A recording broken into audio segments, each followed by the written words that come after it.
am Dr. Andrew Gibson, President of Intensive Behavior Management Training. There are 10 reasons your kid is such a jerk, but mine isn't.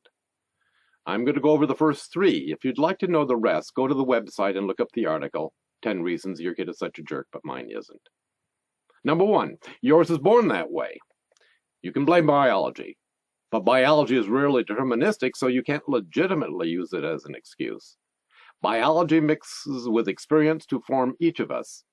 You can't fix the biology, at least not yet, but you can fix the experience. One such experience is divorce and all the elements that go into it. Not all kids who go through parents' divorce have a horrible time of it, but many do. Since you probably don't know what effect the divorce will have on your kids in advance, the best way to proceed is to make as much of pre-divorce, divorce, and post-divorce life as amicable and natural as possible, if you can. Number 2, yours hangs out with trash. Everybody needs somebody, and the kids your Spike hangs out with should all be in juvenile hall. Actually, many of them probably are. If he didn't have them, he'd have no one.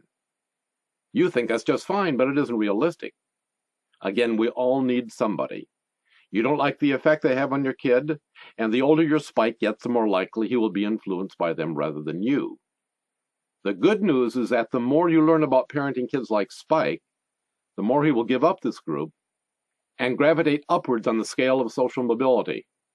Turns out he didn't really like them either, but they were better than nothing, and nothing was about all he had. 3, yours developed a sense of abandonment. There are lots of ways that kids can turn out badly.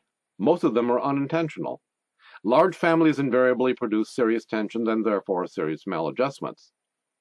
There just isn't enough affection or attention to go around, especially when one or more of them needs especially large doses of both. Divorce is another culprit. Also, parents absorbed in putting food on the table and paying the rent often haven't got a lot of time left over to share. Poverty is also notorious for producing misfitting.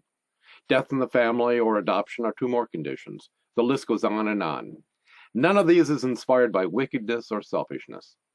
They can all give a kid a sense of abandonment, however, and isolation and loneliness. Their maladjustment is a reaction to those feelings. Thanks, I'm Dr. Gibson.